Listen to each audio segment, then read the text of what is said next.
Ils s'appellent Christophe, Charlotte, Jacques, Nathalie, Thomas et Patrick. Ils font partie des 18 000 salariés des domaines skiables en France. Ils sont pisteurs secouristes, conducteurs d'engins de damage, nivoculteurs, hôtesses d'accueil, directeurs d'exploitation ou bien encore conducteurs de remontées mécaniques. Des métiers parfois méconnus, 80% d'entre eux sont saisonniers. Ces hommes et ces femmes de l'ombre font la vie de la station de jour comme de nuit. Nous allons les suivre tout au long de leur journée de travail sur les pistes et en coulisses. Voici leur portrait, leur métier, leur passion. Pour une station, une journée de travail débute bien avant l'ouverture, en réalité dès la veille au soir, à la fermeture des pistes. Jean-Christophe Bérard pour Charlotte. Il est 17h30, Charlotte prend les commandes de son engin de damage. Ouais, je l'écoute. Test pour la radio. Ce soir, on fait l'entretien des pistes, d'après les constatations faites par les pisteurs dans la journée, suivant l'entretien, suivant le monde qu'il y a eu sur les pistes, reboucher des trous, remettre de la neige, etc. Objectif, rendre la piste la plus douce possible pour les skieurs. Un travail en grande partie de nuit, comme celui de Jacques. Lui, il est nivoculteur. Jacques Aldo. Sa mission, gérer un enneigement optimal sur toutes les pistes tout au long de la saison et quelle que soit la météo, grâce à la neige de culture. Ouais, alors ce soir on va produire de chez Tarin au niveau de chez Bousquet. Et voici l'endroit où tout se passe, c'est l'usine à neige de la station. Les compresseurs, les canalisations, les capteurs sont gérés par informatique. Le métier de Jacques demande un éventail de compétences. On touche à tout, on ne fait pas que de l'électronique, on ne fait pas que de la compression, que de l'hydraulique, on fait tout. C'est ce qui est bien dans ce métier, c'est-à-dire qu'on est assez polyvalent. La production de neige de culture et le damage s'étaleront tout au long de la nuit. Salut, ça va Jean-Claude ? À 7h30, c'est l'heure de la prise de service pour la plupart des salariés. Thomas, le directeur d'exploitation, ne manquerait ce moment pour rien au monde. Ça permet de récupérer un peu des informations, de voir si tout va bien et prendre un peu la température. Un moment très utile car vous allez le voir, une diversité de métiers s'active pour faire vivre un domaine skiable. La coordination entre les services est donc vitale. Voici Christophe, lui est pisteur secouriste. Sa première mission de la journée, sécuriser le domaine avant l'ouverture. On parcourt la piste et on regarde qu'il n'y ait aucun danger. Que les jalons ne soient pas penchés dans la mauvaise direction, donc face à la pente. On regarde qu'il n'y ait pas de trous, qu'il n'y ait pas de terre, qu'il n'y ait pas de cailloux, qu'il n'y ait pas de plaques de glace, que le damage a été bien fait, qu'il n'y ait aucun danger apparent.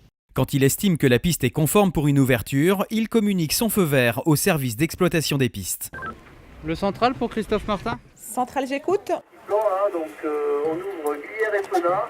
C'est noté, je te remercie. Nathalie, hôtesse de caisse, prend note, car l'information a toute son importance, avant tout pour la clientèle. C'est hyper important parce que donc on fait la mise à jour tout de suite au niveau du lumiplan. Donc les clients se repèrent par rapport aux couleurs des ouvertures de piste. Donc ils savent que si c'est en rouge c'est fermé, si c'est en vert c'est ouvert, et si c'est en orange c'est en attente. 9h, Nathalie ouvre sa caisse. Pendant ce temps, Patrick, conducteur de remontée mécanique, effectue un dernier contrôle de la sécurité sur sa machine de toute dernière génération. C'est une nouvelle conception chez ATMX, donc c'est une alternance de cabine et de sièges skieurs. Patrick a dû s'adapter à ce nouveau matériel et Domaine Skiable de France l'y a aidé. Après une formation en interne, le syndicat lui a permis de valider ses acquis en lui délivrant un certificat de qualification professionnelle. Certains salariés ont ainsi pu gravir les échelons, comme Thomas. Il est entré dans le métier comme perchman. Aujourd'hui, il est directeur d'exploitation. Souvent sur les domaines skiables, vous apprenez sur le tas, vous venez faire une saison et si vous êtes motivé, si vous avez envie, vous pouvez évoluer. Et aujourd'hui, il n'y a pas un diplôme qui s'appelle directeur de site ou directeur d'exploitation d'un domaine skiable. Ça s'en prend en allant, voilà. Maintenant, Thomas a de grosses responsabilités. La principale, garantir une qualité de service irréprochable pour la clientèle. 11h du matin, à ski entre deux rendez-vous et l'air de rien, il teste le travail du service damage durant la nuit. On a une clientèle très exigeante, donc notre métier c'est de rendre un produit au top. Et c'est ce qu'on a fait aujourd'hui là. L'état de la piste là, elle est extrêmement bonne. Et dans tous les domaines, chacun partage ce même objectif de la satisfaction du client, qu'il soit ou non en contact avec eux. Regardez, un domaine lisse, ouvert, 100% du domaine ouvert. Donc pour moi j'ai une satisfaction. On essaye de donner envie aux gens de skier, qui prennent du plaisir à skier. Et donc on essaye de faire le maximum pour que nos pistes soient belles. Et avoir de belles pistes enneigées ne suffit plus. C'est une évolution, les clients veulent à présent une attention de tous les instants.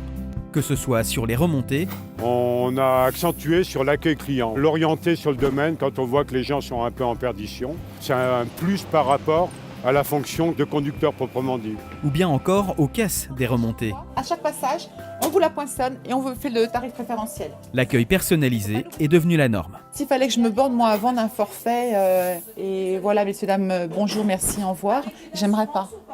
Il faut que je puisse échanger. Moi, quand je les vois partir avec le sourire, voilà, je me dis que je suis comblée. Hop, la partie. Et le cas par cas, Christophe sait faire. En tant que pisteur secouriste, c'est en quelque sorte le service après-vente qu'il assure toute la journée lors de ses patrouilles. Ok, you slide, you go slowly. 14h, il vient en aide à 2 vacancières anglaises en difficulté sur une piste noire. C'est voilà, les patrouilles, les aident à la personne en fait. La personne elle est tombée un peu plus haut, elle a perdu ses skis.